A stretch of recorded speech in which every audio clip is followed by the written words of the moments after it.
So girls आज आप discuss करांगे अस्तित्ववाद ਦੀਆਂ ਵਿਸ਼ੇਸ਼ਤਾਵਾਂ। ਸੋ ਸਭ ਤੋਂ ਪਹਿਲਾਂ ਹੈ ਵੈਲਿਊ ਆਫ ਹਿਊਮਨ ਪਰਸਨੈਲਿਟੀ, ਮਨੁੱਖੀ ਵਿਅਕਤੀਤਵ ਦਾ ਮੁੱਲ। अस्तित्ववाद ਦੀ ਇਹ ਪ੍ਰਮੁੱਖ ਵਿਸ਼ੇਸ਼ਤਾ ਹੈ ਕਿ ਇਹ ਮਨੁੱਖ ਦੇ ਵਿਅਕਤੀਤਵ ਨੂੰ ਉੱਚਤਾ ਮੰਨਦੀ ਹੈ।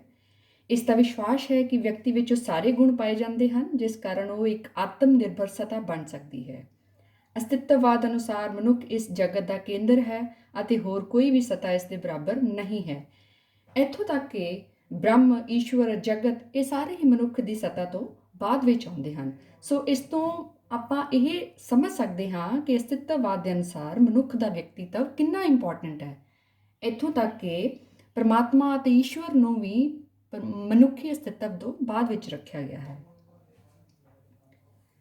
ਸੈਕਿੰਡ ਪੁਆਇੰਟ ਹੈ value of existence in human concern, अस्तित्व ਦਾ ਮਨੁੱਖੀ ਅਰਥਾਂ ਵਿੱਚ ਮੁੱਲ। ਇਸ ਤੋਂ ਭਾਵ ਇਹ ਹੈ ਕਿ ਮਨੁੱਖ ਦਾ अस्तित्व ਹੋਰ ਸਭ ਸਤਾਵਾਂ ਤੋਂ ਵਧੇਰੇ ਮੁੱਲਵਾਨ ਹੈ।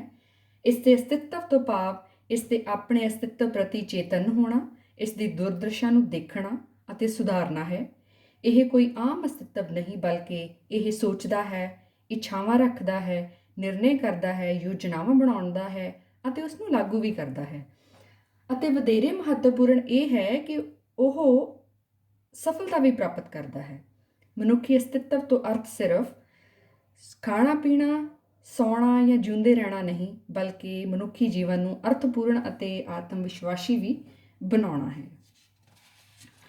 ਇਸ ਤੋਂ ਬਾਅਦ ਆਪਾਂ ਥਰਡ ਪੁਆਇੰਟ ਡਿਸਕਸ ਕਰਾਂਗੇ ਐਗਜ਼ਿਸਟੈਂਸ ਪ੍ਰਸੀਡ ਥਿੰਕਿੰਗ। ਇਹ ਬਹੁਤ ਹੀ ਇੰਪੋਰਟੈਂਟ ਪੁਆਇੰਟ ਹੈ ਔਰ ਇਹ ਜਿਹੜਾ ਪੁਆਇੰਟ ਹੈ ਸ਼ਾਰਟ ਕੁਐਸਚਨ ਦੇ ਵਿੱਚ ਵੀ ਆ ਸਕਦਾ ਹੈ।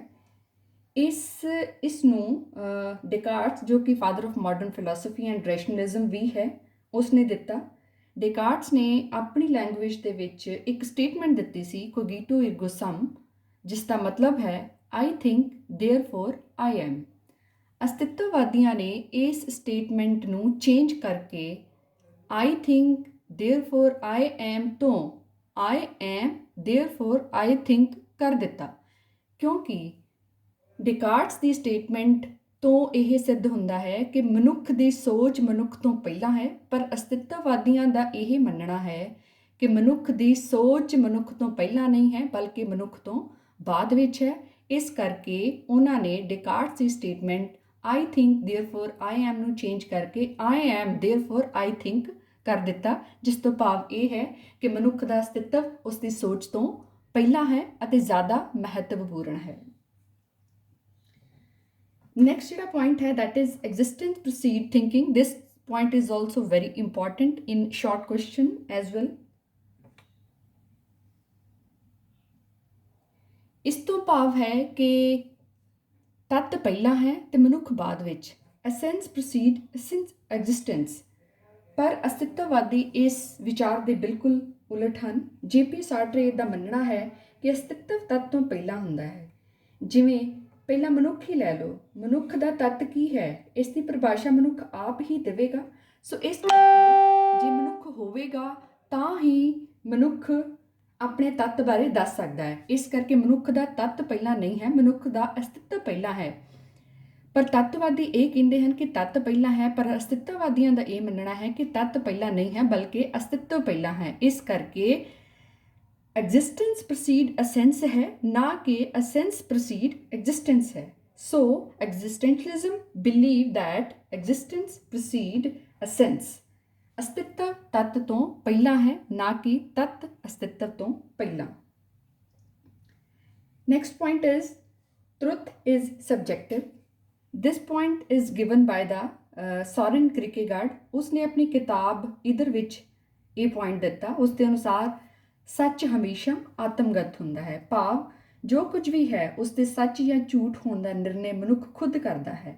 ਇੱਥੋਂ ਤੱਕ ਕਿ ਪਰਮਾਤਮਾ ਕੀ ਹੈ, ਉਸ ਦਾ ਕੀ ਰੂਪ ਹੈ ਆਦਿ, ਇਹ ਸਾਰਾ ਨਿਰਣੇ ਵੀ ਮਨੁੱਖ ਆਪ ਹੀ ਕਰਦਾ ਹੈ। ਸੱਚ ਦਾ ਸਾਧਨ ਕੋਈ ਬਾਹਰੀ ਤਾਕਤ ਨਹੀਂ ਹੈ, ਹਾਂ ਉਹ ਸਾਡੇ ਦੁਆਰਾ ਬਣਾਇਆ ਜਾਂਦਾ ਹੈ। ਹਰ ਪ੍ਰਕਾਰ ਦੇ ਮੁੱਲ, ਸ਼ੁਭ ਅਸ਼ੁਭ, ਕਿਸੇ ਨਾ ਕਿਸੇ ਮਨੁੱਖ ਦੇ ਦੁਆਰਾ ਹੀ ਬਣਾਏ ਜਾਂਦੇ ਹਨ। ਇਸ ਕਰਕੇ ਸਾਰਾ ਸੱਚ ਜਿਹੜਾ ਹੈ ਉਹ ਆਤਮਗਤ ਹੈ, ਮਨੁੱਖ ਦੇ ਦੁਆਰਾ ਹੀ ਬਣਾਇਆ ਜਾਂਦਾ ਹੈ। ਨੈਕਸਟ ਪੁਆਇੰਟ ਹੈ ਡਿਟਰਮਿਨਿਜ਼ਮ ਅਸ इनडिटर्मिनिज्म, निर्धारितवाद बनाम अनिर्धारितवाद। ਅਸਤਿਤਵਵਾਦੀ ਇਸ ਆਮ ਵਿਚਾਰਧਾਰਾ ਦੇ ਖਿਲਾਫ ਹਨ ਕਿ ਮਨੁੱਖ ਦਾ ਜੀਵਨ ਕਿਸੇ ਪਹਿਲਾਂ ਕੀਤੇ ਹੋਏ ਕਰਮਾਂ ਦੇ ਅਧੀਨ ਹੈ ਜਾਂ ਕਿਸੇ ਬਾਹਰੀ ਤਾਕਤ ਦੇ ਅਧੀਨ ਹੈ, ਇਸ ਲਈ ਉਹ ਇਹਨਾਂ ਨੂੰ ਬਦਲ ਨਹੀਂ ਸਕਦਾ। ਭਾਵ ਮਨੁੱਖ ਕਿਸੇ ਵੱਡੇ ਅਧਿਆਤਮਿਕ ਹੁਕਮ ਦੇ ਅਧੀਨ ਹੈ। ਇਸ ਨੂੰ ਨਿਰਧਾਰਿਤਵਾਦ ਵੀ ਕਿਹਾ ਜਾਂਦਾ ਹੈ, ਕਿਸਮਤਵਾਦ ਵੀ ਕਿਹਾ ਜਾਂਦਾ ਹੈ।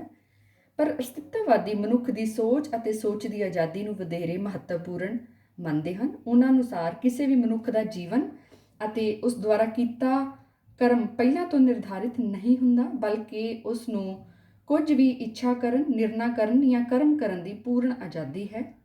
ਇਸ ਕਰਕੇ ਮਨੁੱਖ ਦੇ ਅੰਦਰ ਬੇਅੰਤ ਗੁਣ ਹਨ, ਅਸੀਮ ਤਾਕਤਾਂ ਹਨ, ਉਹ ਕੁਝ ਵੀ ਬਣ ਸਕਦਾ ਹੈ, ਉਸ ਵਿੱਚ ਕੁਝ ਵੀ ਕਰਨ ਦੀ ਕਾਬਲੀਅਤ ਹੈ। ਨੈਕਸਟ ਪੁਆਇੰਟ ਹੈ ਆਥੈਂਟਿਕ ਐਂਡ ਅਨਆਥੈਂਟਿਕ ਐਗਜ਼ਿਸਟੈਂਸ, ਪ੍ਰਮਾਣਿਕ ਅਤੇ ਅਪ੍ਰਮਾਣਿਕ ਅਸਤਿਤਵ।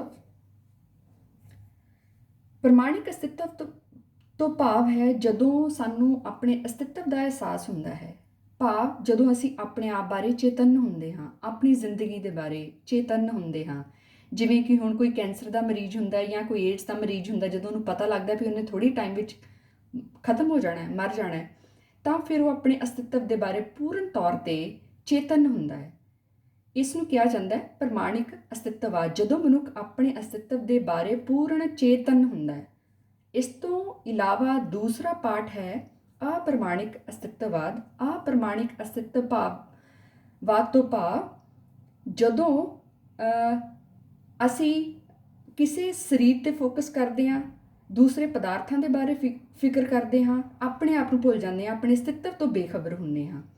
ਸੋ ਉਦੋਂ ਅਸੀਂ ਬਿਲਕੁਲ ਆਪਣੇ ਆਪ ਬਾਰੇ ਧਿਆਨ ਨਹੀਂ ਦਿੰਦੇ। ਉਹ ਜਿਹੜੀ ਅਸਤਿਤਵਵਾਦ ਹੈ ਉਸ ਨੂੰ ਅਪ੍ਰਮਾਣਿਕਤਾ ਅਸਤਿਤਵਵਾਦ ਕਿਹਾ ਜਾਂਦਾ ਹੈ। ਨੈਕਸਟ ਪੁਆਇੰਟ ਹੈ ਕੁਝ ਵੀ ਸਰਵ-ਵਿਆਪਕ ਨਹੀਂ ਹੈ।